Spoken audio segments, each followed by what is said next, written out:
لله الحمد لله نحمده ونستعينه ونستغفره ونؤمن به ونتوكل عليه ونعوذ بالله من شرور أنفسنا ومن سيئات أعمالنا من يهده الله فلا مضل له ومن يضلل فلا هادي له وأشهد أن لا إله إلا الله وحده لا شريك له وأشهد أن محمدا عبده ورسوله اللهم صل على محمد وعلى آل محمد كما صليت على إبراهيم وعلى آل إبراهيم إنك حميد مجيد اللهم بارك على محمد وعلى آل محمد كما باركت على إبراهيم وعلى آل إبراهيم إنك حميد مجيد رب اشرح لي صدري ويسر لي أمري واحلل عقدة من لساني يفقهوا قولي سبحانك لا علم لنا إلا ما علمتنا إنك أنت العليم الحكيم أما بعد فإن خير الحديث كتاب الله وخير الهدي هدي محمد صلى الله عليه وسلم وشر الأمور محدثاتها وكل محدثة بدعة وكل بدعة ضلالة وكل ضلالة في النار فأعوذ بالله من الشيطان الرجيم بسم الله الرحمن الرحيم قال الله تعالى في القرآن المجيد كما ورد في سورة البقرة فاذكروني أذكركم واشکروا لی ولا تکفرون. قابل صد احترام حاضرین مجلس، محترم مکرم سامعین اکرام، ہر قسم کی تعریفات اس خالق مالک ارض و سماوات کے لیے اور لاکھوں کروڑوں درود و سلام آپ محمد مصطفیٰ صلی اللہ علیہ وآلہ وسلم کی ذات اقدس پر. بحیثیت انسان جب ہم اپنی روزمرہ کی زندگی پر نظر دوڑاتے ہیں تو ایک بات کا شدت سے احساس ضرور ہوتا ہے. یہ ہر انسان کے اوپر ایک کیفیت ہوتی ہے کہ وہ کبھی نہ کبھی کسی نہ کسی لمحے اچانک اداس سا ہو کر بیٹھ جاتا ہے. اچانک اس کے اوپر ایک کیفیت، اسے ایک روحانی کیفیت کا آپ نام دے سکتے ہیں کہ اچانک وہ ایک خاموشی سی اس کے اوپر طاری ہوتی ہے، اور اس خاموشی میں اکثر انسان اپنے ماضی کے اندر جھانکنا شروع کر دیتا ہے. اس کا دماغ اس کو ماضی کی طرف لے جاتا ہے اور انسان اپنی سابقہ زندگی پر نظر دوڑاتا ہے کہ وہ کیا کیا کیا کیا کرتا رہا. اور اکثر اوقات مجھ جیسے جو گناہ گار ہیں ان کو ماضی میں اپنے گناہ نظر آتے ہیں کہ میں نے فلاں وقت فلاں وقت فلاں وقت فلاں فلاں گناہ کیا. اور پھر ان گناہوں کے مقابلے میں جب ہم اللہ رب العزت کے انعامات کو دیکھتے ہیں، اس کی رحمت کو دیکھتے ہیں، اس کی عنایت، اس کی نوازشات جو اس نے ہمارے اوپر کر رکھی ہیں، وہ زندگی کی آسائشیں، وہ نعمتیں جو اس نے ہمیں دے رکھی ہیں، پھر شدت سے یہ احساس پیدا ہوتا ہے کہ اس مالک الملک اور اس خالق کے لیے ہم نے کیا کیا ہے. ہماری زندگی کے شب و روز، ہماری عبادتیں، ہمارے معمولات، وہ تو کچھ بھی نہیں ہیں، وہ تو نہ ہونے کے برابر ہیں. اور جو ہیں ان میں بھی وہ اخلاص نہیں ہے، ان میں بھی وہ خشوع نہیں ہے، ان میں بھی وہ حلاوت نہیں ہم پا پاتے. آج کی جو گفتگو ہے میں اسی جانب ہم ترغیب دلانا چاہتا ہوں. خود بھی اللہ تعالیٰ مجھے بھی اور آپ کو بھی آج کی جو گفتگو ہے یہ عمل سے تعلق رکھتی ہے. دعا کرتے ہیں کہ جو ہم سننے جا رہے ہیں اللہ تعالیٰ ہمیں اس پر عمل کرنے کی توفیق عطا فرمائے، کیونکہ کوتاہی ہوتی ہے انسان سے. بار بار سننا ہی انسان کے لیے تر و تازگی کا باعث ہے اور اس کو یاد دہانی رہتی ہے اور وہ عمل پر کاربند رہتا ہے۔ اللہ کے نبی صلی اللہ علیہ وآلہ وسلم اللہ کے محبوب، متقی اور پرہیزگار، اتنے مقام و مرتبہ کہ وہ جو ایک نعت کے الفاظ ہیں کہ میرا گھر خاک پر اور تیری راہ گزر سدرۃ المنتہا، تو کجا من کجا، یہ بڑی معروف نعت آپ نے سنو کہ کہاں تیرا مقام کہ تیری تو سدرۃ المنتہا تک تیری گزر ہے اور ہم تو خاک پر رہنے والے، تو کہاں محمد الرسول اللہ صلی اللہ علیہ وسلم کا مقام و مرتبہ اور کہاں ہماری اوقات۔ اس کے باوجود نبی صلی اللہ علیہ وآلہ وسلم کی عبادات اور نبی صلی اللہ علیہ وسلم کی معمولات زندگی جب ہم دیکھتے ہیں تو انسان واقعتاً آج کے اس دور کا انسان حیران رہ جاتا ہے کہ ہم کیا کر رہے ہیں۔ وہ 3 صحابی بھی یہی سوچ کر آ گئے تھے نا، پچھلے جمعہ ہم نے روایت پڑھی، وہ یہی سوچ کے آ گئے کہ کہاں نبی صلی اللہ علیہ وسلم نبیوں کے سردار، ہم تو اور کہاں ہمیں ان سے زیادہ کرنا چاہیے۔ نیت ان کی اچھی تھی، نیک نیتی سے انہوں نے سوچا، بہرحال وہ تو شریعت نے ایک قانون رکھا ہے کہ نبی صلی اللہ علیہ وسلم کی حدود سے، آپ کے عمل سے تجاوز نہیں کیا جا سکتا۔ تو آئیے گفتگو کا آغاز کرتے ہیں۔ رمضان المبارک کی آمد سے پہلے ہم اپنے معمولات کے اندر کچھ یہ تبدیلی لائیں کہ ہم کچھ زیادہ کر کے دکھائیں، کچھ اپنے معمولات میں اضافہ کر کے دکھائیں، کیونکہ محمد الرسول اللہ صلی اللہ علیہ وآلہ وسلم نے ارشاد فرمایا، انسان اللہ رب العزت کا قرب حاصل کرتا ہے۔ اللہ کو سب سے زیادہ پسندیدہ عبادت فرض عبادت ہے، فرائض کے بعد انسان اللہ رب العزت کا قرب حاصل کرتا ہے نوافل کے ذریعے سے، نفل کا اہتمام کر کے۔ نفل کا معنی کوئی بھی ایسا کام، چاہے وہ خدمت خلق کا ہو، چاہے وہ عبادت کا ہو، چاہے وہ صدقے کا ہو، کوئی بھی ایسا کام جس کے اوپر شریعت آپ کو گناہگار نہیں ٹھہراتی، آپ نے اپنی خوشی سے کرنا ہے، آپ نے اپنی خوشی سے کرنا ہے۔ آپ کو یعنی ایک ملازم کو اس کی سیلری پوری ملے گی چاہے وہ کام کرے یا نہ کرے، لیکن اگر وہ اضافی کام کرے گا تو کمپنی اس کو بونس بھی دے گی۔ یہ بونس حاصل کرنے والے کام ہیں جو آج ہم ذکر کرنے لگے ہیں، یہ بونس حاصل کرنے والے کام ہیں۔ اللہ رب العزت کا مزید قرب، اس کے مزید قریب ہو جانے کے لیے اللہ کے نبی صلی اللہ علیہ وآلہ وسلم نے ارشاد فرمایا، قیامت والے دن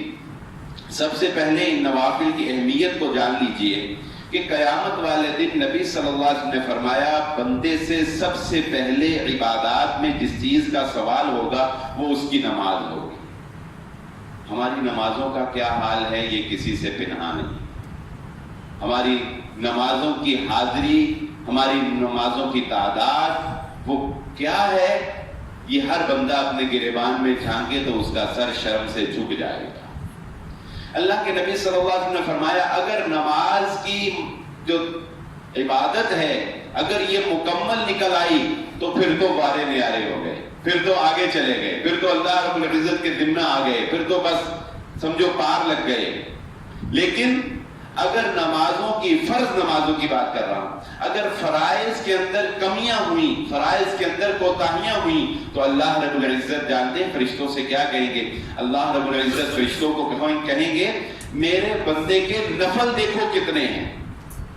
میرے بندے کے نوافل دیکھو کتنے ہیں۔ اگر اس کی فرائض کی کمی اس کے نوافل سے پوری ہوتی ہے تو چلو وہ پوری کر کے معاملہ برابر کر دیا جائے۔ وہ نمبروں پہ سٹار لگ جاتا ہے نا، سٹار لگا کے پاس کر دیتے ہیں، وہ سٹار لگا کے اللہ رب العزت کہہ رہے اس کو پاس کرنے کی کوشش کرو، نفل پڑھو، نفلوں کی کثرت کرو۔ کیوں؟ تمہارے فرضوں کی کمی اور کوتاہیوں کو اللہ رب العزت قیامت والے دن نوافل سے پورا کر کے تمہیں بخشش کا سامان کر دے گا۔ یہاں پر میں ایک بات کی تصحیح بھی کرتا چلا جاتا ہوں کہ بعض احباب سے آپ نے یہ سن رکھا ہوگا کہ معاشرے میں یہ اسلوب سمجھایا اور سکھایا جاتا ہے کہ وہ نمازیں جو ماضی میں کسی شخص کی رہ گئی ہوتی ہیں، مثلا ایک شخص ماضی میں نمازیں پڑھتا ہی نہیں تھا، یا پڑھتا تھا تو چھوڑ چھاڑ کے پڑھتا تھا، یا اس کی بہت سی نمازیں رہ گئی ہیں، تو ایک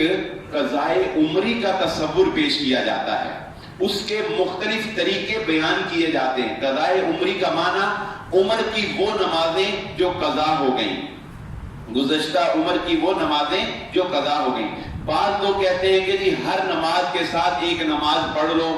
تو وہ بس سوچ کے یہ کہ وہ پچھلی کوئی نماز جو رہ گئی وہ ہو جائے گی۔ بعض نے کہا ہے کہ بیت اللہ میں جا کر نمازیں پڑھ لو فلاں طریقے کی۔ بعض نے ایک رات کی کوئی خاص نماز بتائی ہوئی ہے کہ وہ نماز پڑھ لو تو ساری عمر کی نمازیں پوری ہو جائیں گی۔ یاد رکھ لیجئے محمد الرسول اللہ صلی اللہ علیہ وآلہ وسلم سے قضائے عمری کا کوئی طریقہ ثابت نہیں ہے، نہ صحابہ کرام نے کوئی ایسا طریقہ، کوئی ایسی نماز، کوئی نماز کے ساتھ نماز جوڑنا یا کوئی ایسا طریقہ بتایا ہو کہ ماضی میں جو نمازیں رہ گئی ہیں ان کو اس طرح سے پورا کر لیا جائے۔ نہیں، ویسے بھی اس بارے میں شیخ ابن باز رحمہ اللہ تعالیٰ کے فتاوی تو بہت سخت ہیں، لیکن ہمارے اہل حدیث مسلک سے تعلق رکھنے والے ہمارے جو جامعہ سلفیہ کے مفتی کرام ہیں جو بڑا ہی معتدل مزاج رکھتے ہیں، ان کا بھی یہی فتویٰ ہے کہ جو شخص جان بوجھ کر نماز چھوڑ دیتا ہے، جان بوجھ کر غلطی کر دیتا ہے، ایک چیز ہے مصروفیت کی وجہ سے رہ گئی، سوتے میں رہ گئی، چلو وہ بعد میں جب بھی یاد آیا، بھول گیا، یاد آیا قضا دے، یہ کہتے ہیں جان بوجھ کے بس پڑھی نہیں، تو اس کے لیے جو شخص نے جان بوجھ کر گناہ کیا، اس امت پر اللہ رب العزت نے خطا کو معاف کیا ہے، نسیان کو معاف کیا ہے۔ جان بوجھ کر پری پلان کر کے جو گناہ کیے جاتے ہیں ان کے لیے پھر بھی معافی تو ہے، لیکن کیسی معافی ہے کہ ان کے لیے پھر انسان اللہ رب العزت سے توبہ کرے، اللہ رب العزت سے معافی مانگے۔ تو ماضی کی جو نمازیں کسی کی رہ گئی ہیں ان کا ازالہ کرنے کے لیے طریقہ کار کیا ہے کہ اللہ رب العزت سے کثرت سے معافی مانگی جائے، کثرت سے توبہ کی جائے، استغفار کیا جائے اور نوافل کا کثرت سے اہتمام کیا جائے، تاکہ قیامت والے دن اللہ رب العزت فرائض کی کمی کو نوافل کے ساتھ پورا فرما دے۔ نوافل میں کن چیزوں کا اہتمام رسول اللہ صلی اللہ علیہ وآلہ وسلم سے ثابت ہے؟ اللہ کے نبی صلی اللہ علیہ وآلہ وسلم نے فرمایا جو شخص ایک دن میں ان 12 رکعات کا اہتمام کرتا ہے، اللہ رب العزت جنت میں اس کے لیے ایک گھر مقرر فرما دیتے ہیں۔ 12 رکعات جو شخص روزانہ ایک دن میں فرائض کے علاوہ ان سنتوں کا، جنہیں ہم سنت موقدہ کہتے ہیں، یہ 12 رکعات کا جو شخص اہتمام کرتا ہے جنت میں اس کے لیے گھر بن جاتا ہے۔ اور اس کے ساتھ ساتھ ان کی الگ سے بھی فضیلت موجود ہے جو ہم ساتھ ساتھ ذکر کرتے ہیں۔ سب سے پہلے جو 2 رکعتیں ہیں وہ فجر سے پہلے کی 2 سنتیں، فجر سے پہلے کی 2 سنتیں جن کے بارے میں ایک خاص فضیلت رسول اللہ صلی اللہ علیہ وسلم نے یہ بھی بیان فرمائی ہے کہ ان کی اہمیت اللہ رب العزت کے ہاں اس قدر زیادہ ہے، اس قدر فضیلت ہے کہ دنیا اور دنیا کے اندر جتنی بھی نعمتیں ہیں وہ سب حقیر ہیں، ان دونوں کی قدر و قیمت اللہ کے ہاں زیادہ ہے۔ دنیا کی وہ قیمت نہیں ہے اللہ کے ہاں، یہ بات اللہ کے ہاں قدردانی کی، اور انسانوں کے ہاں نہیں، ہمارے ہاں نہیں۔ ہمارے ہاں تو دنیا کا جاہو جلال زیادہ قیمتی ہے، لوگوں کی نظریں زیادہ قیمتی ہیں، لوگوں کی نظروں میں اچھا نظر آنا زیادہ قیمتی ہے۔ ہماری تو بات نہیں ہو رہی، بات تو ہو رہی ہے مالک الملک کی، بادشاہوں کے بادشاہ، اس کی نگاہ میں کیا قیمتی ہے۔ اس کی نگاہ میں جو شخص فجر کی 2 رکعتیں پڑھ لیتا ہے، سنتیں 2 پڑھ لیتا ہے، یہ دنیا و ما فیہا سے اللہ رب العزت، اللہ کے نبی صلی اللہ علیہ وسلم فرماتے ہیں کہ بہتر۔ اس کے بعد کچھ سنتیں ایسی بھی ہیں جو آج ہمارے معمولات زندگی میں نہیں ہیں، اس کا بھی اہتمام ہمیں کرنا چاہیے۔ رسول اللہ صلی اللہ علیہ وآلہ وسلم یہ سنتیں اکثر اپنے گھر میں پڑھ کے جایا کرتے تھے، اور اس کے بعد اللہ کے نبی صلی اللہ علیہ وسلم کا یہ طریقہ کار تھا، ہم نے اس کو صرف چاہت میں کرنا ہے، ہم نے اس کو ایک محبت میں کرنا ہے، محبوب کی ادا سمجھ کے کرنا ہے کہ نبی صلی اللہ علیہ وسلم اپنے سنتیں ادا کرنے کے بعد جائے نماز پر اپنا یہ ہاتھ ایسے اپنے سر کے نیچے رکھ کر دائیں کروٹ آرام فرمایا کرتے تھے، چند منٹوں کے لیے، یہ نہیں کہ وہاں لیٹے ہی سو جانا ہے، نہیں، چند لمحوں کے لیے، چند منٹوں کے لیے، چند سیکنڈز کے لیے صرف ایک سنت پر عمل کرنے کے لیے کہ اللہ رب العزت کو اپنے نبی صلی اللہ علیہ وسلم کی سنتوں پر عمل کرنا پسند ہے، تو ایک سنت پر عمل کرنے کے لیے گھر میں یہ 2 سنتیں ادا کریں اور اس کے بعد دائیں کروٹ جائیں نماز کے اوپر لیٹیں اور اس کے بعد مسجد کی طرف آ جائیں۔ اس کے بعد ظہر سے پہلے 4 سنتیں، یہ 4 سنتیں 2 رکعت کر کے بھی پڑھی جا سکتی ہیں اور 4 سنتیں ایک ہی سلام کے ساتھ اکٹھی بھی پڑھی جا سکتی ہیں۔ 2 کر کے پڑھنا زیادہ افضل ہے، کیونکہ رسول اللہ صلی اللہ علیہ وسلم کی اکثر نفلی عبادت جو ہے وہ 2 رکعت ہوا کرتی تھی۔ یہاں میں اس بات کی بھی ذرا وضاحت کر دوں، اکثر لوگ یہ سوال کرتے ہیں کہ جمعہ کی کتنی رکعتیں ہیں، کیا جمعہ کی نماز سے پہلے بھی کوئی سنتیں ہیں؟ تو یاد رکھ لیجئے، رسول اللہ صلی اللہ علیہ وآلہ وسلم اور صحابہ کرام سے جمعہ کے دن، جمعہ کی نماز سے پہلے کوئی بھی مخصوص سنتیں ثابت نہیں۔ یہ 4 سنتیں ظہر سے پہلے ہیں۔ صحابہ کرام کا معمول یہ تھا کہ وہ بہت صبح ہی مسجد میں آ جایا کرتے تھے اور جتنی بھی اللہ رب العزت توفیق دیتا تھا وہ نوافل کا اہتمام کرتے تھے۔ تو جمعے سے پہلے آپ مسجد میں آ جائیں، جتنا چاہیں 2 پڑھ لیں، 4 پڑھ لیں، 10 پڑھ لیں، جتنی اللہ توفیق دے آپ نوافل پڑھ سکتے ہیں، مخصوص نہیں ہے۔ ہاں جمعے کے بعد اللہ کے نبی صلی اللہ علیہ وآلہ وسلم 2 فرض جمعے کے پڑھ لیے، اس کے بعد اللہ کے نبی صلی اللہ علیہ وسلم کا یہ معمول تھا کہ آپ گھر میں جا کر 2 رکعت پڑھا کرتے تھے۔ اگر آپ گھر میں جا کر پڑھتے ہیں تو 2 رکعت پڑھیں گے، اور اگر مسجد میں آپ پڑھتے تو 2 کر کے 4 سنتیں ادا فرماتے تھے۔ یہ جمعے کی کل نماز ہے۔ خطبہ جس کے امام کے بیٹھنے سے پہلے مسجد میں آنا، نمبر 2 فرض ادا کرنا، نمبر 3 اس کے بعد 2 کر کے مسجد میں 4 رکعت پڑھنا، اور اگر گھر جا کے پڑھنی ہے تو وہ 2 رکعت پڑھنا۔ کتنی 12 رکعتیں ہم شمار کر رہے ہیں، 2 ہو گئیں فجر سے پہلے، 4 ہو گئیں ظہر سے پہلے۔ چلیں یہاں پر ایک اور بات کا بھی یہیں پر ہم اس کو سمجھ لیتے ہیں کہ کیا اگر سنتیں رہ جاتی ہیں، یعنی فجر کی نماز فرض سے پہلے کوئی سنتیں نہیں پڑھ سکا، یا ظہر کی یہ 4 سنتیں کوئی نہیں پڑھ سکا، جبکہ اس کا یہ ارادہ اور نیت ہے کہ میں نے 12 رکعتیں پڑھنی ہیں، لیکن سویا رہ گیا، لیٹ ہو گیا، ظہر کی جماعت کھڑی ہے، وہ آ گیا مسجد میں، تو اب کیا کرے؟ تو یاد رکھ لیجئے، بعض لوگ جو یہ سمجھتے ہیں، یہ بھی اکثر لوگوں میں یہ سمجھا جاتا ہے کہ اگر کسی کی نماز قضا ہو گئی ہے، قضا کا مطلب کیا ہوتا ہے؟ وقت پر ادا نہ ہو سکنا۔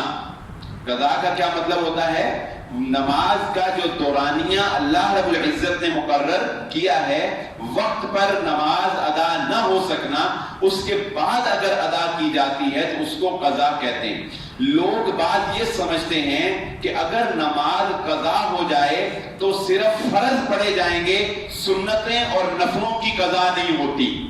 یہ لوگ اکثر سمجھتے ہیں، حالانکہ ایسا بالکل نہیں ہے۔ فجر کی 2 سنتیں اگر فرضوں سے پہلے آپ نہیں پڑھ سکے، کیونکہ جب اقامت ہو جاتی ہے تو اللہ کے نبی صلی اللہ علیہ وسلم نے فرمایا جب فرض نماز کی اقامت کہہ دی جائے تو کوئی اور نماز نہیں پڑھی جا سکتی، کوئی اور نماز نہیں۔ آپ مسجد میں داخل ہوئے، اقامت ہو گئی، اب آپ سنتیں نہیں پڑھ سکتے، فرض کا درجہ پہلے۔ یہ بات میں نے ایک جمعہ میں پہلے بھی کی تھی کہ فرضوں کو چھوڑ کر نفلوں کے اہتمام کا کوئی فائدہ نہیں، فرض پہلے۔ تو اگر سنتیں رہ گئی ہیں تو آپ فرائض کے بعد ان کو ادا کر سکتے ہیں۔ سنتوں کی قضا رسول اللہ صلی اللہ علیہ وسلم سے ثابت ہے۔ اس کے لیے میں 2 دلیلیں آپ کے سامنے ذکر کر دیتا ہوں۔ ایک تو وہ مشہور واقعہ ہے کہ ایک دفعہ اللہ کے نبی صلی اللہ علیہ وآلہ وسلم سوئے رہ جانے کی وجہ سے فجر کی نماز ادا نہیں کر سکے تھے۔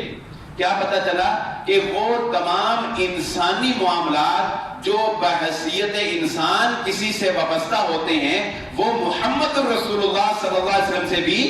وابستہ تھے۔ آپ صلی اللہ علیہ وسلم سے بھی وہ تمام امور وابستہ تھے، وہ تمام ضروریات، تھکاوٹ کا ہونا، تکلیف کا ہونا، نیند کا غالب ہو جانا، وہ سارا کچھ آپ کے ساتھ وابستہ تھا۔ تو اللہ کے نبی صلی اللہ علیہ وسلم نے پھر بعد میں جب نماز ادا کی تو آپ صلی اللہ علیہ وآلہ وسلم نے فجر کی 2 سنتیں بھی ادا کی اور فجر کے 2 فرض بھی ادا کی۔ اسی طرح حضرت عائشہ صدیقہ رضی اللہ تعالیٰ عنہا فرماتی ہیں کہ کبھی رات کو تکلیف کی وجہ سے،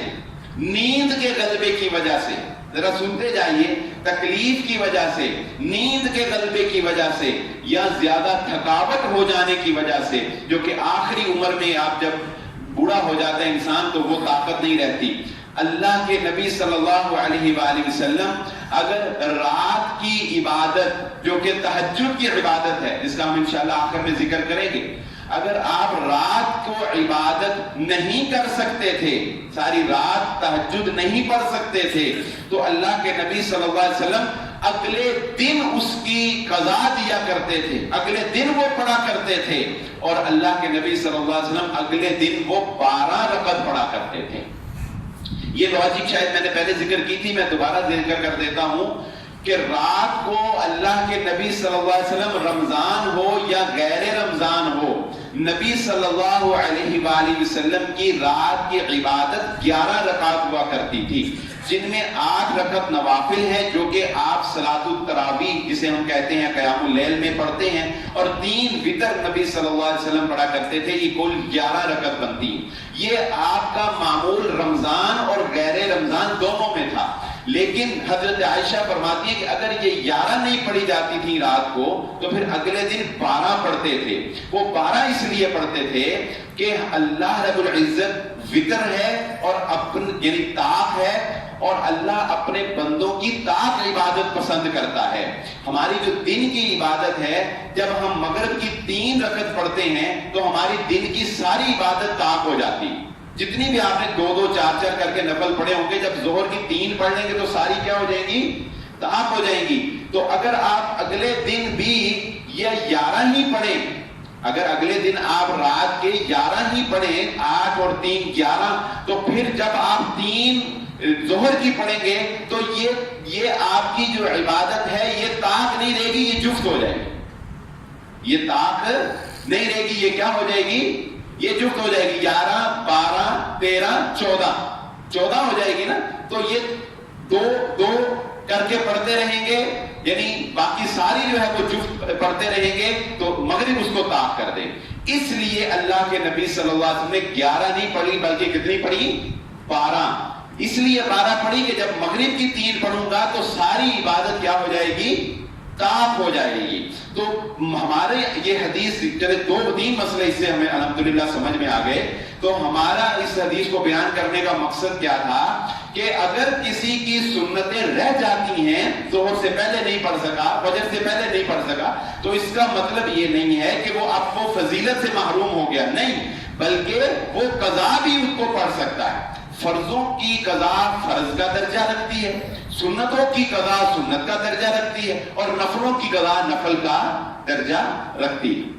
تو 4 رکعتیں جو ہے وہ ظہر سے پہلے ہو گئیں۔ اس کے ظہر کی نماز کے بعد پھر 2 رکعتیں، ظہر کی نماز کے بعد پھر 2 رکعتیں، یہ ظہر کی نماز کے بعد جو 2 رکعتیں ہیں یہ ان 12 رکعات میں شامل ہیں۔ یہ ظہر کی ٹوٹل 10 رکعات بنتی ہیں۔ 2 فجر سے پہلے ہو گئیں، 4 ظہر سے پہلے 6، اور 2 ظہر کے بعد کتنی ہو گئیں؟ 8 ہو گئیں۔ ظہر کی 10 بنتی ہیں، لیکن ظہر کی 12 پڑھنی چاہیے۔ ظہر کی اللہ توفیق دے، یہ تو کوئی بات ہے نا نفل کی بات، یہ 12 پڑھ لینی چاہیے۔ کیوں؟ کیونکہ ان 10 رکعت کے بعد کی جو 2 سنتیں ہیں ان کے بارے میں محمد رسول اللہ صلی اللہ علیہ وسلم نے ارشاد فرمایا، جو شخص ظہر کے ان 2 نوافل کا یعنی 10 رکعتوں کے بعد جو شخص 2 نفلوں کا 2 رکعتوں کا اہتمام کرتا ہے، اللہ رب العزت اسے جہنم کی آگ سے محفوظ فرما لے گا۔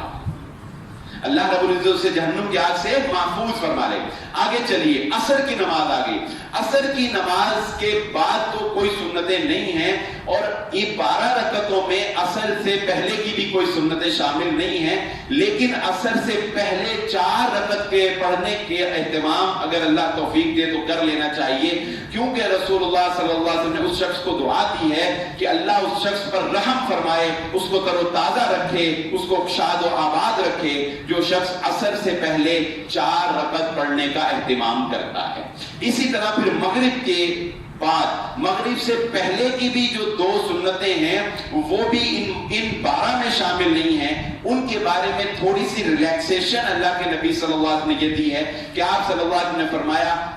مغرب سے پہلے 2 رکعتیں پڑھو، مغرب سے پہلے 2 رکعتیں پڑھو، مغرب سے پہلے 2 رکعتیں پڑھو، اور چوتھی مرتبہ فرمایا جس کا دل چاہے وہ پڑھے اور جس کا دل چاہے وہ اس کو نہ بھی پڑھے، یعنی ریلیکسیشن بھی دی ہے۔ پھر اس کے بعد مغرب کے بعد 2 رکعتیں، مغرب کے بعد 2 رکعتیں سنت پڑھنا، یہ ٹوٹل 10 ہو گئی اب، اور عشاء کی نماز کے بعد پھر 2 رکعتیں پڑھنا فرضوں کے بعد، یہ ٹوٹل 12 رکعات نوافل کا جو شخص اہتمام کرتا ہے اللہ رب العزت جنت میں اس کے لیے گھر بنا دیتا ہے۔ اور میں یہ سمجھتا ہوں کہ جنت میں گھر بنا دینے کا مطلب یہ ہے کہ اگر ہم اس پہلی حدیث کو جو ہم نے ذکر کیا سنے تو پتہ یہ چلتا ہے انشاءاللہ کہ ہماری نمازوں کی جو کمیاں اور کوتاہیاں ہیں اللہ رب العزت ان 12 رکعتوں کے اہتمام سے اس کمی کوتاہی کو بھی دور فرما دیں گے، پورا فرما دیں گے۔ تو اس لیے یہ 12 رکعت کا اہتمام جو ہے آج سے عہد کر لیں، اگر فجر کی 2 سنتیں کسی نے نہیں پڑھی وہ جمعے کے بعد قضا پڑھ لے تو، لیکن آج سے اس چیز کا اہتمام شروع کر دے، اور آگے رمضان آنے والا ہے اس میں ہم نے اور زیادہ عبادتیں کرنی ہے کہ ہمیں اللہ رب العزت ان 12 رکعات کو پڑھنے کی توفیق عطا فرمائے۔ اس سے آگے پھر ایک اور بڑی فضیلت والی روایت ہے جس کو محقق علماء کرام نے حکماً مرفوع کہا ہے، نبی صلی اللہ علیہ وآلہ وسلم سے سنداً وہ مرفوع نہیں ہے، لیکن صحابہ اکرام کے عمل اور صحابہ اکرام کے آثار میں اس کا ذکر موجود ہے، اور یہ بات علماء اکرام کے ہاں محدثین کے ہاں متفق ہے کہ صحابہ اکرام کوئی بھی وہ عمل نہیں کرتے جو انہوں نے محمد الرسول اللہ صلی اللہ علیہ وسلم کو کرتے ہوئے نہ دیکھا ہو۔ صحابی جو عمل کرے گا وہ محمد الرسول اللہ صلی اللہ علیہ وآلہ وسلم کے عمل کے مطابق ہوگا۔ اور صحابہ کے بارے میں یہ بات نشین رکھ لیجئے، چاہے وہ امیر معاویہ رضی اللہ تعالیٰ عنہ ہو، چاہے وہ علی رضی اللہ تعالیٰ عنہ ہو، چاہے وہ ابو بکر ہو، چاہے وہ عمر ابن خطاب ہو، چاہے وہ حسن ہو، چاہے وہ حسین ہو، چاہے وہ بدری ہو، چاہے وہ اہل بیت ہو، چاہے وہ کوئی بھی ہو، چاہے وہ بیت رضوان والے ہوں، چاہے وہ مکہ سے فتح مکہ سے پہلے ایمان لائے ہوں یا فتح مکہ کے بعد ایمان لائے ہوں، صحابہ اکرام کے بارے میں امت کا اجماع ہے کہ کوئی بھی صحابی جو ہے وہ محمد الرسول اللہ صلی اللہ علیہ وآلہ وسلم کے احکامات میں گندی نہیں مار سکتا، جھوٹ نہیں بول سکتا، کوئی بھی صحابی دین کے اندر خیانت کرنے والا نہیں ہے۔ تمام صحابہ اکرام کیا ہیں؟ عادل ہیں، تمام صحابہ اکرام عادل ہیں۔ خیر یہ ایک اور طرف بحث چلی جائے گی، لیکن باتوں میں اس بات کی وضاحت ہوگی۔ تو یہ جو روایت ہے اس کی بہت فضیلت ہے، یہ صحابہ کے عمل سے حکماً اس کو مرفوع کہا گیا، اور حضرت عبداللہ بن عباس رضی اللہ تعالیٰ عنہ اس کے راوی ہیں، وہ بیان کرتے ہیں کہ جو شخص عشاء کی نماز کے بعد 2 آپ نے پڑھنی ہے وہ 12 پوری کرنے کے لیے، لیکن 2 اگر اس کے ساتھ مزید پڑھ لیتے ہیں، یہ 4 رکعت پڑھ لیتے ہیں، یہ اگر آپ 2 نہیں بلکہ 4 رکعت کا اہتمام کر لیتے ہیں، اور اکثر لوگوں کا یہ اہتمام نہیں ہے اس کے اوپر، تو اگر یہ 4 رکعت پڑھ لیتے ہیں تو حضرت عبداللہ بن عباس رضی اللہ تعالیٰ عنہ فرماتے ہیں کہ جو شخص عشاء کی نماز کے بعد ان 4 سنتوں کا اہتمام کرتا ہے جو کہ نبی صلی اللہ علیہ وسلم اکثر اپنے گھر میں جا کے پڑھا کرتے تھے، نبی صلی اللہ علیہ وسلم یہ 4 رکعت اکثر اپنے گھر میں جا کے پڑھا کرتے تھے، تو وہ فرماتے ہیں اللہ رب العزت اس کو لیلۃ القدر میں 4 رکعت پڑھنے کے برابر ثواب عطا فرما دیتے ہیں۔ یہ اس قدر اہم روایت ہے جو میں سمجھتا ہوں اس امت کے اوپر کسی نعمت سے کم نہیں ہے، اس امت کے لیے کسی رحمت الہی سے کم نہیں ہے کہ فضائل سے بھر دیا ہے عبادات کو محمد الرسول اللہ صلی اللہ علیہ وآلہ وسلم کے ہم جیسے ان گناہگار امتیوں کے لیے جو نہ جانے دن اور رات کے اندر جانتے بوجھتے اور جانے انجانے میں نہ جانے کتنے گناہ کر لیتے ہیں. تو یہ 12 اور پھر یہ عشاء کے بعد 4 رکعت ان کا اہتمام نفل عبادات کے اندر شروع کر دیجیے. اللہ رب العزت ہمیں توفیق عطا فرمائے. مزید آگے بڑھتے ہیں. اللہ کے نبی صلی اللہ علیہ وآلہ وسلم نے ارشاد فرمایا جو شخص فجر کی نماز ادا کرنے کے بعد اپنی جگہ پر بیٹھا رہتا ہے, کسی سے کوئی گفتگو وغیرہ یعنی کوئی لغو کام نہیں کرتا, ضروریات تو اپنی جگہ ہیں, وضو ٹوٹ گیا تو وضو کرنے چلا گیا, واش روم میں جانا پڑ گیا, کوئی بہت ضروری بات کرنی پڑ گئی, وہ اپنی جگہ. اسی طرح خواتین جو ہیں وہ گھر میں نماز پڑھتی ہیں تو وہ اس چیز کا اہتمام کریں کہ وہ گھر میں جہاں نماز پڑھتی ہیں وہیں پر جو ہے وہ بیٹھی رہیں. ضرورت جو ہے وہ حکم کو معطل نہیں کرتی, ضرورت ایک الگ چیز ہوتی, لیکن ضرورت کے علاوہ اس پہ کوتاہی نہیں کرنی چاہیے. اللہ کے نبی صلی اللہ علیہ وسلم فرمایا جو وہیں پر بیٹھا رہتا ہے اور اس کے بعد سورج طلوع ہونے کے بعد 2 رکعت نماز پڑھتا ہے, اللہ رب العزت اس کو مکمل, ایک دفعہ نہیں فرمایا, مکمل حج اور عمرہ کرنے کے برابر ثواب عطا فرما دیتے ہیں. اس نماز کو ہم اشراق کی نماز کہتے ہیں. اس لیے آپ 2 بھی پڑھ سکتے ہیں, 4 بھی اللہ کے نبی صلی اللہ علیہ وآلہ وسلم سے ثابت ہے. تو 2 پڑھنے کی یہ فضیلت, اور اس سے بھی آگے چلیے کہ اللہ کے نبی صلی اللہ علیہ وآلہ وسلم نے فرمایا کہ انسان کے ہر جوڑ کے اوپر ایک صدقہ لازم ہے. ہر جوڑ کے اوپر روزانہ انسان کو چاہیے کہ وہ صدقہ کرے, جتنے اس کے جسم کے 360 یا جتنے بھی جوڑ ہیں ہر جوڑ کے اوپر ایک صدقہ اس کو کرنا چاہیے. اب وہ ہر جوڑ کے اوپر صدقہ کیسے کر سکتا ہے؟ تو نبی صلی اللہ علیہ وسلم نے فرمایا کوئی سبحان اللہ کہتا ہے تو یہ بھی ایک جوڑ کا صدقہ ہے, کوئی الحمدللہ کہتا ہے تو یہ بھی ایک جوڑ کا صدقہ ہے, کوئی نیکی کا حکم دیتا ہے تو یہ بھی ایک جوڑ کا صدقہ ہے, کوئی برائی سے روکتا ہے تو یہ بھی ایک جوڑ کا صدقہ ہے. لیکن اگر کوئی ساری شماریات سے نکلنا چاہتا ہے تو نبی صلی اللہ علیہ وآلہ نے ارشاد فرمایا جو شخص اشراق کی نماز کا اہتمام کر لیتا ہے اللہ رب العزت اس کے تمام جسم کے جوڑوں کے صدقے کے برابر اس کو شمار فرما دیتے ہیں.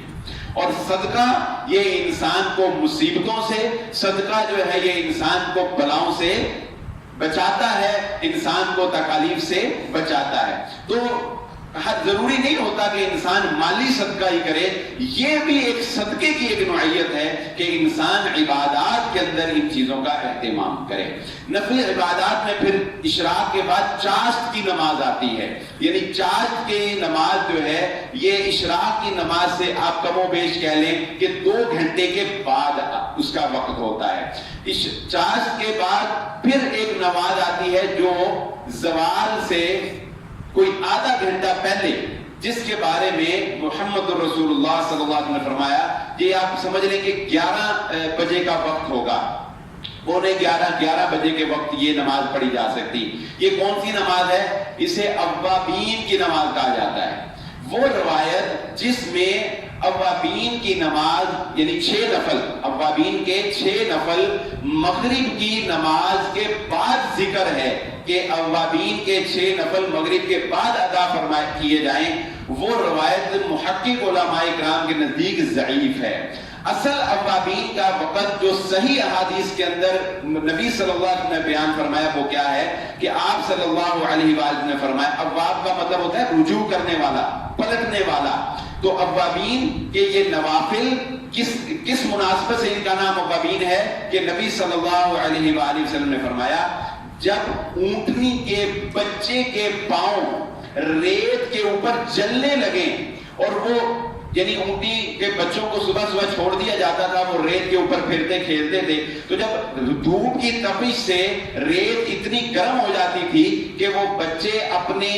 اونٹوں اپنی ماؤں کی طرف اور اپنی وہ سائے والی جگہ کی طرف پلٹتے تھے تو اسے اواب کہا جاتا ہے. تو نبی صلی اللہ علیہ وسلم فرمایا جب اونٹنی کا بچہ ریت کی تپش کی وجہ سے اپنے گھر کی طرف لوٹے، واپس لوٹے، تو یہ وہ وقت ہے جب اوابین کے نوافل ادا کیے جا سکتے ہیں، یعنی یہ وہ اوابین۔ تو اگر کوئی بڑھ چڑھ کر حصہ لینا چاہے عبادات کے اندر تو وہ یہ 12 رکعت پڑھے، پھر اس کے بعد وہ 4 سنتیں جن کا اہتمام عشاء کے بعد کرنا ہے وہ کرے، پھر اس کے بعد اشراق کا اہتمام کرے، پھر اللہ توفیق دے چاشت کا اہتمام کرے، پھر اللہ توفیق دے اوابین کا اہتمام کرے۔ لیکن وہ بات میری ذہن نشین رکھ لیں کہ نوافل کا اہتمام فرائض کے بعد ہوتا ہے، نوافل کا اہتمام فرائض کے بعد ہوتا ہے، فرض پہلے ہے۔ یہ نہیں کہ آپ ساری رات تہجد پڑھتے رہیں اور فجر کی نماز ہی چھوڑ دیں، فجر کے فرض ہی چھوڑ دیں۔ تو یہ اپنی اپنی استطاعت، جسمانی استطاعت، مصروفیات کو مد نظر رکھتے ہوئے انسان ان چیزوں کا اہتمام کر سکتا ہے۔ ایک اور نفلی عبادت کی طرف ہم توجہ دلاتے ہیں، یہ بھی بڑی آسان ہے اور اس کی فضیلت میں وہ بڑی پیاری روایت ہے کہ اللہ کے نبی صلی اللہ علیہ وآلہ وسلم جب معراج کے لیے تشریف لے گئے نا، تو نبی صلی اللہ علیہ وآلہ وسلم نے جب اپنے آگے کسی کے چلنے کی آہٹ کو محسوس کیا تو مشہور روایت ہے، آپ نے حضرت جبرائیل علیہ السلام سے پوچھا کہ مجھے ایسے لگتا ہے جیسے میرے آگے آگے کوئی چل رہا ہے، ہم جنت میں چل رہے ہیں اور جنت میں مجھے اپنے آگے کوئی چلتا محسوس ہوتا ہے جیسے قدموں کی چاپ کی آواز۔ تو حضرت جبرائیل علیہ السلام نے فرمایا محمد صلی اللہ علیہ وسلم یہ آپ کی امتی، آپ کے مؤذن، آپ کے ادنا سے صحابی حضرت بلال رضی اللہ تعالیٰ عنہ ہیں، وہ زمین پر چلتے ہیں اور ان کے چلنے کی آواز اللہ جنت میں آپ کو سنا رہا ہے۔ یہ ان کی فضیلت۔ اچھا، اللہ کے نبی صلی اللہ علیہ وسلم جب واپس تشریف لاتے ہیں تو نبی صلی اللہ علیہ وآلہ وسلم حضرت بلال رضی اللہ تعالیٰ عنہ سے پوچھتے ہیں کہ بلال وہ کون سا ایسا عمل ہے کہ میں نے تمہاری یہ فضیلت جنت میں دیکھی ہے، اپنے آگے تمہارے قدموں کی آہٹ؟ تو حضرت بلال رضی اللہ تعالیٰ عنہ پھر فرماتے ہیں کہ اور تو مجھے کچھ اپنا خاص عمل یاد نہیں ہے یا میں کو کرتا ہوں، لیکن آپ جب بھی وضو کرتے تھے تو 2 رکعت نفل نماز ادا کیا کرتے تھے، جس کی تصدیق نبی صلی اللہ علیہ وسلم نے کر دی اور یہ حدیث تقریری میں شامل ہو گئی، تو اسے تحیۃ الوضو کا نام دے دیا گیا۔ تو جب بھی آپ وضو کریں تو وضو کے بعد تحیۃ الوضو کے اہتمام سے 2 نفل آپ ادا کر لیں، تو یہ فضیلت حضرت بلال رضی اللہ تعالیٰ عنہ کو تحیۃ الوضو کی وجہ سے اللہ رب العزت نے عطا فرمائی۔ تحیۃ الوضو کے بعد پھر تحیۃ المسجد کا مقام بھی ہے۔ تحیۃ المسجد کیا ہے کہ محمد رسول اللہ صلی اللہ علیہ وآلہ وسلم نے ان کے بارے میں یہ تاکید فرمائی ہے۔ تاکید بہت ہے، فرض کا درجہ نہیں ہے، فرض نمازیں تو 5 ہی ہیں جیسا کہ نبی صلی اللہ علیہ وسلم نے اس بدو کو بیان کی تھی، لیکن تاکید بہت ہے۔ اور تحیۃ المسجد کیا ہے کہ نبی صلی اللہ علیہ وسلم نے فرمایا جب بھی تم میں سے کوئی مسجد میں داخل ہو تو وہ اس وقت تک نہ بیٹھے جب تک کہ وہ 2 رکعت نماز ادا نہ کر لے۔ تو اگر انسان نفل کا اہتمام کرنا چاہے تو مسنون نوافل ہی اتنے زیادہ اپنی طرف سے گھڑنے کی کیا ضرورت ہے؟ میں کہتا ہوں مسنون نفلوں کا اہتمام کرتے نہیں اور جو گھڑے ہوئے ہیں ان کا اہتمام کا بڑا فکر ہے، اس میں بدعت میں مزہ آنے لگا ہے لوگوں کو۔ اور مسنون نوافل جو شب و روز کی معمولات میرے نبی محمد رسول اللہ صلی اللہ علیہ وسلم نے سکھائے ان کا کوئی پتہ نہیں، اور اپنی طرف سے گھڑ گھڑ کے ایسے بھی ویسے بھی۔ جو اللہ کا قرب یہ کسی مومن سے آپ پوچھ کر دیکھ لیں، کسی مسلمان سے پوچھ کر دیکھ لیں، وہ آپ کے اس سوال کا جواب منفی میں نفی میں نہیں دے سکتا، چاہے وہ کتنے ہی اور بتائے ہوئے وظیفے اور کتنے ہی اور نفل 100 نفل ہی کیوں نہ پڑھتا ہو، اس سے یہ سوال کر کے دیکھیں کہ مجھے بتاؤ جو حلاوت اور جو قرب الہی محمد رسول اللہ صلی اللہ علیہ وسلم کے بتائے ہوئے طریقے میں ہو سکتی ہے، بتاؤ کسی اور طریقے میں ہو سکتی ہے؟ چہ جائے کہ نفلی عبادت کے لیے شریعت نے کوئی لمٹ مقرر نہیں کی کہ آپ اس کو جتنا مرضی انفرادی طور پر جتنا مرضی اہتمام کر لیں، مگر جو مسنون معاملات ہیں رسول اللہ صلی اللہ علیہ وسلم کے ان کا اہتمام کرنا چاہیے۔ آگے چلیے، یہ عبادت جو نفلی عبادت اس کا ذکر اب ہم آخر میں کرنے جا رہے ہیں، اس کی چاشنی اور اس کی حلاوت کا کیا ہی کہنا، اس کی مٹھاس کا کیا کہنا، اس کے حسن کا کیا کہنا، اس کے حسن کے بارے میں ایک روایت آپ کو سنا دیتا ہوں کہ ایک صحابی رسول صلی اللہ علیہ وآلہ وسلم حضرت عائشہ صدیقہ رضی اللہ تعالیٰ عنہ کے پاس تشریف لاتے ہیں، پوچھتے ہیں کہ ذرا مجھے نبی صلی اللہ علیہ وآلہ وسلم کی رات کی عبادت بیان کر دو، جسے ہم تہجد کی نماز کہتے ہیں، وہ پوچھنے لگے کہ نبی صلی اللہ علیہ وسلم کی رات کی تہجد کی نماز کیسی تھی؟ تو حضرت عائشہ صدیقہ رضی اللہ تعالیٰ عنہ فرماتی ہیں مثنا مثنا، نبی صلی اللہ علیہ وسلم دو کر کے رکعت پڑھا کرتے تھے۔ تعداد تو بتا دی کہ آپ صلی اللہ علیہ وسلم دو کر کے رکعت پڑھا کرتے تھے، اور فرمایا لا تسأل عن حسنہن، فرمایا کہ ان کی طوالت اور ان کی خوبصورتی کے بارے میں سوال نہ کرو، وہ ناقابل بیان، وہ کس حسن کے ساتھ اور کس حلاوت ایمانی کے ساتھ نبی صلی اللہ علیہ وسلم اللہ کی بارگاہ میں کھڑے ہوتے تھے،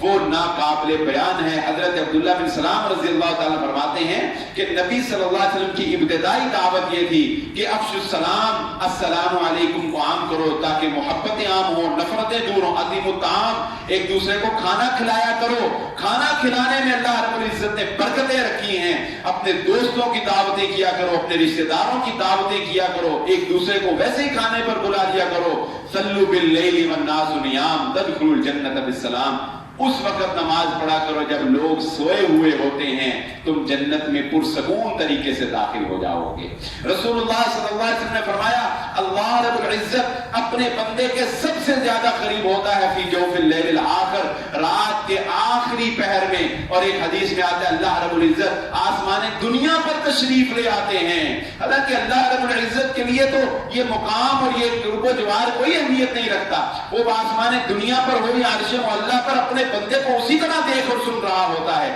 لیکن بندے کو بتانا مقصود ہے کہ تیرا رب تیری محبت اور تیری چاہت میں تیرے قریب آ گیا ہے۔ اللہ کے لیے کیا ہے؟ اللہ تو اسی طرح سنتا ہے، لیکن ہمیں یہ بتانا ہے کہ بندے قدر کر اس وقت کی، قدر جان اس وقت کی کہ جب تیرا رب تیری بات کو سننے کے لیے، تیری پکار کو سننے کے لیے تیرے قریب آ گیا، آسمان دنیا پر آ کر کہتا ہے اے میرے بندے مانگ کے میں تجھے عطا کرنے والا ہوں، تو سوال کر کے میں تجھے دینے والا ہوں، تو نے کوئی خطائیں کی ہیں تو میں تجھے معاف کرنے والا ہوں، اور ہم میں سے کون ہے کہ جو خطا کار نہیں ہے، جو گناہ گار نہیں ہے۔ یہ وہ رات ہے جب انسان ریاکاری کے ڈر سے محفوظ رہتا ہے، یہ وہ رات ہے یہ وہ عبادت ہے جو انسان کو دلی سکون حاصل کر دیتی ہے۔ اور ایک روایت کے اندر اسی رات کی تہجد کی نماز کی فضیلت کے بارے میں رسول اللہ صلی اللہ علیہ وآلہ وسلم نے ارشاد فرمایا صدقہ جو ہے وہ مصیبتوں کو ٹال دیتا ہے، صدقہ کیا کرو، اور یہ رات کی عبادت تہجد کا اہتمام کیا کرو کہ یہ تہجد کی عبادت تمہارے گناہوں کو مٹا دیتی ہے۔ تمہارے گناہ اللہ رب العزت اس رات کی عبادت سے، اس تہجد کی نماز سے جو شخص اس کا اہتمام کرتا ہے وہ اللہ رب العزت اس کے گناہوں کو مٹا دیتے ہیں۔ یہ 8 رکعتیں ہیں، لیکن یہ ضروری نہیں ہے کہ آپ نے 8 ہی پڑھی تو آپ نے تہجد کا اہتمام کیا، یہ نفل عبادت ہے۔ اگر کوئی 8 نہیں بھی پڑھ سکتا تو وہ 2 رکعت پڑھ لے، اگر کوئی 8 نہیں بھی پڑھ سکتا وہ 2 رکعتیں پڑھ کر جو ہے وہ اس کے بعد جو ہے وہ وتر پڑھ لے۔ اور یہ بات، یہ بھی ایک مسئلے کی بات، وقت تو اوپر ہو گیا، یہ آخری بات سمجھا دیتا ہوں کہ جس شخص کا یہ تہجد پڑھنے کا معمول ہوتا ہے اس کو تو یہ چاہیے کہ وہ وتر جو ہے وہ آخر میں پڑھے، یعنی تہجد پڑھنے کے بعد وتر پڑھے، جس شخص کا رات کو اٹھ کر تہجد پڑھنے کا معمول ہے۔ لیکن بسا اوقات ایسے ہوتا ہے کہ ہمارا معمول نہیں ہوتا لیکن نیت کرتے ہیں ہم کہ تہجد پڑھیں گے اور وتر چھوڑ دیتے ہیں، بعد میں جاگ نہیں آتی تو وتر بھی رہ جاتا ہے، تو پھر وتر کی قضا بھی دینی پڑتی۔ تو اس کے لیے یہ چاہیے کہ جب تک معمول نہیں بن جاتا تو یا جس کا معمول نہیں ہے وہ